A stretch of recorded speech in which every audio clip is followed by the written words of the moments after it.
Alright guys, welcome back to another video. Today we're going to be going over a specific topic. We're going to be going over clearing a long hallway with doors on each side when we've only got two operators.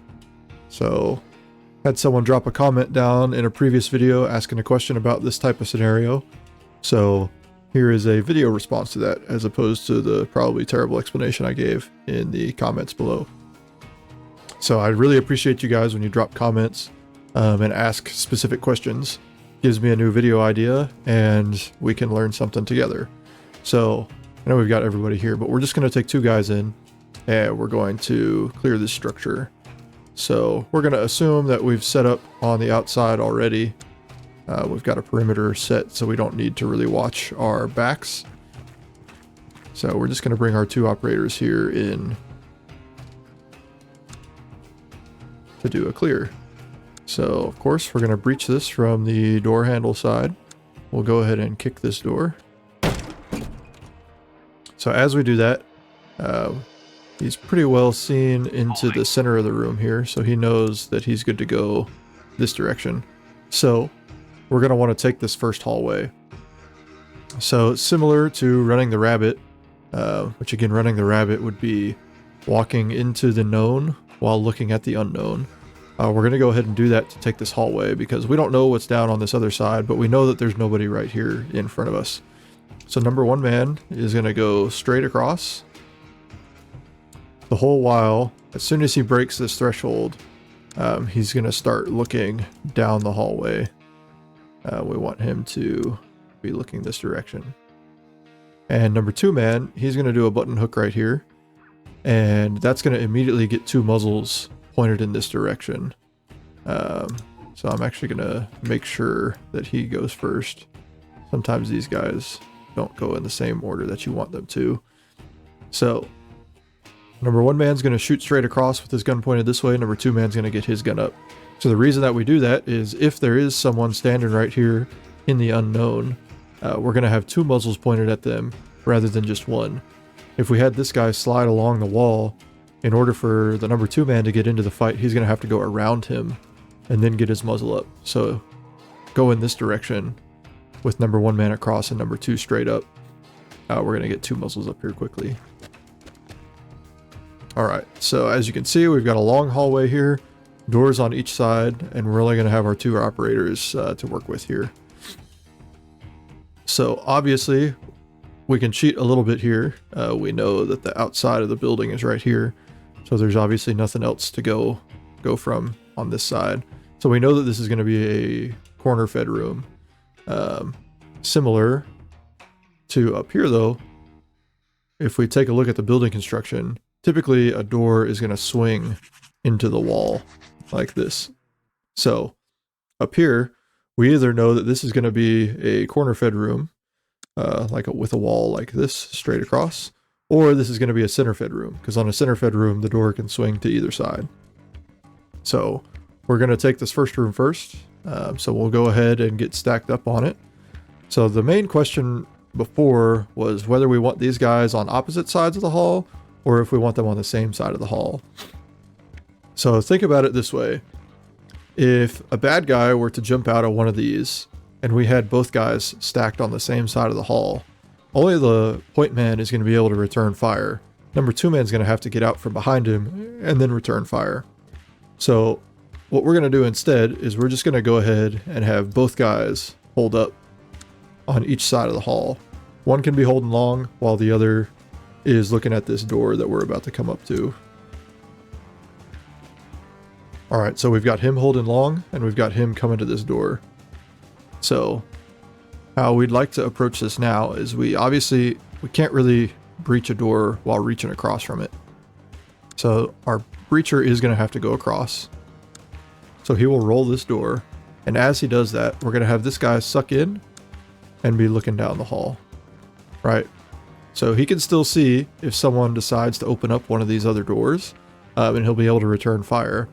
But he's watching his back while he opens this door. So this is where you got to have some good communication between these two.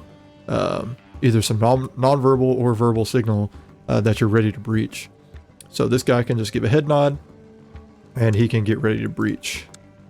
So we will have him kick this door open, and as he does that, whoever is the breacher is never the first man into the room. So as he kicks that door, he's going to enter this room. So as he sees in, he can see that this is cleared ahead. Really, this guy should be able to see right here also, but that's okay. So again, we're going to do the same thing. We're going to run the rabbit. As number 1 man comes in, he's going to go into the known, while number 2 goes to the unknown. Of course, we're going to have him checking into that corner the whole way. All right, so he went a little bit faster than we were ready for, and that's okay. But we were able to successfully take him out. So now this room is cleared. So now we're going to have to retake the hall, right? So because both of our operators went into this room, now we don't know what's going on in the hall down long ways here.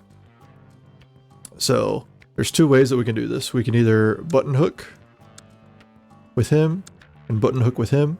But the faster option is going to be for both of these guys to go straight across.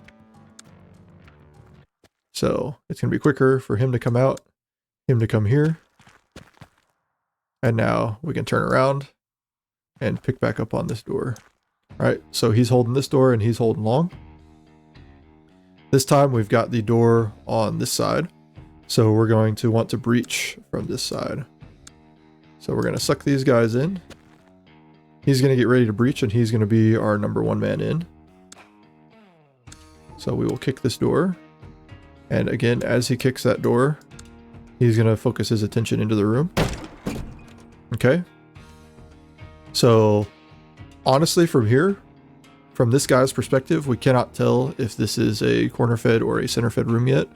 So we're going to assume that it's a center fed room. Now, there's 2 options on how we want to enter this room. Since we're both on the same side of the door, we're going to have... This is going to be our number 1 man. I know it looks weird on the game just because that's how you have to breach the door in the game. But really, he's going to be standing more like right here, which he's able to take out this guy from there. So this is a center fed room. So number 1 man can either go straight across like this, right? He came from this side of the door and he can go straight across, or he can button hook. So for me, if I'm the number 1 man on a center fed room, I'm going to prefer to do a button hook. That way my number 2 man can go straight across. It's faster for my number 2 man to go straight across, which means that if there is a guy standing in this corner and I'm about to get shot in the back, he's going to be able to come in here quickly. So we're going to have number 1 man clear this side, while number 2 man goes across. All right, so that's cleared. Now, same thing as before. We're going to have to retake this hall. So same thing.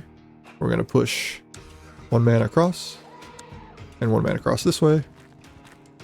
And now we need to pick back up on this door again. All right, so we're just getting some rips here. We're going to have to move across to take this door. So we're going to move him.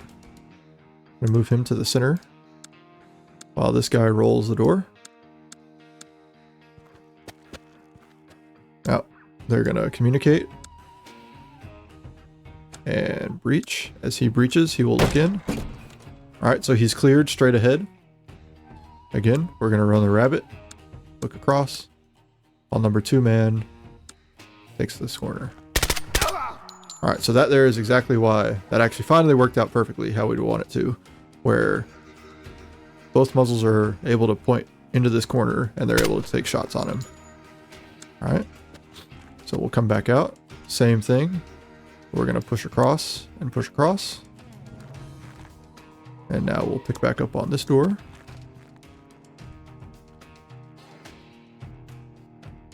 Again, we're going to breach from the door handle side.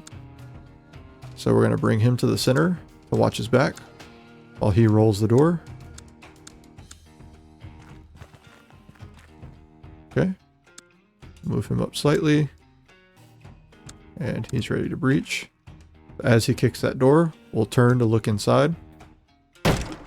Now you guys might be like, well, your backs are both exposed right now, but so far from us clearing this structure, no one has come out of any one of these doors. It doesn't mean that they can't do it, but we've only got 2 guys. Obviously, if we had a third, we'd be able to hold long coverage the whole time. But today we're working on just 2-man CQB tactics. So again, as he kicks that door open, he's got a center check, which allows him to take that shot. Number 1 man's going to go into the known while looking at the unknown. And number 2 man is going to swing around there. And again, we've got 2 muzzles pointed in this deep corner as soon as these guys enter. So we'll go ahead and get stacked back up, ready to come outside. And we will push across and across to retake the hallway. And we'll go ahead and get ready to take this next room. All right. So again, we're going to want to breach from the door handle side. So we're going to bring this guy up to watch his back while he rolls the door and gets into position. Okay. He is ready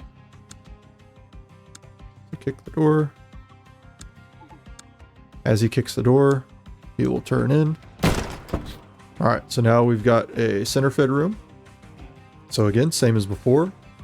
There could be someone hiding in this corner. There could also be someone hiding in this corner. So as we center check here, we've got 2 options. We can either button hook or we can roll it across. Again, since this time we're on opposite sides of the door. All right, he's on this side and dark blue is on this side. It's going to be fastest and easiest for us to both flow straight across. Hopefully you guys see the difference there. If we're on the same side of the door, we have the number 1 man button hook, so number 2 can flow straight across. But if we're on opposite sides of the door, we want both guys to flow across because that's going to be faster for both of them. All right, so we've cleared that. Stack back up out here. And again, same as how we're retaking the hallway is how we took this door. So we push across on both sides, get him pulled back up to look on this door. All right, so next, again, we're going to pull up, be watching down the hall, and we're going to roll this door while we get to the door handle. All right, so for this one, I'm actually going to do it wrong. I say wrong as in it's not really wrong, it's just less optimal. So obviously he's going to be able to take these shots right away. But typically we've been running the rabbit here, right? So number 1 man flows across while checking into the unknown, and number 2, he rolls around that corner. So instead, I'm going to show you how much slower it is if we have the number 1 man push across while the number 2 man has to roll around him, right? So we'll have number 1 man, he's going to take this corner, and then we're going to have number 2 push across and put his muzzle in that corner. So you see how much longer it takes for this guy to be able to get a shot into this corner as opposed to how we've been doing it before. So that's the reason why running the rabbit is the best strategy here, is so that we get 2 muzzles in the corner. You saw there, it took him a few extra seconds to get his gun up into this fight. All right, so now we'll get ready to take this last room. Again, we'll flow across and across to retake the hall. And now we'll push back up onto this room. And we are already on the door handle side, which is perfect. I'm just going to press him up a little bit and get him ready to breach this door. Kick that. All right, so again, this was the bad example. Now we'll do the good example again. On this side, we're going to push number 1 man across, running into the known while looking at the unknown. And then we're going to have number 2 man come in here. And then you see how fast we've got 2 muzzles in that corner to take care of business. So hopefully that was informative for you guys, and you were able to pick up some new strategies there. Like I said before, the whole reason that this video was made is because someone made a comment about it, which I really appreciate it. So hopefully that answers your question. And if you guys have more, drop those questions down in the comments. We'll try and make some more videos for you. If you liked the video, go ahead and drop a like, subscribe, share the video with your friends, and we look forward to seeing you in the next one.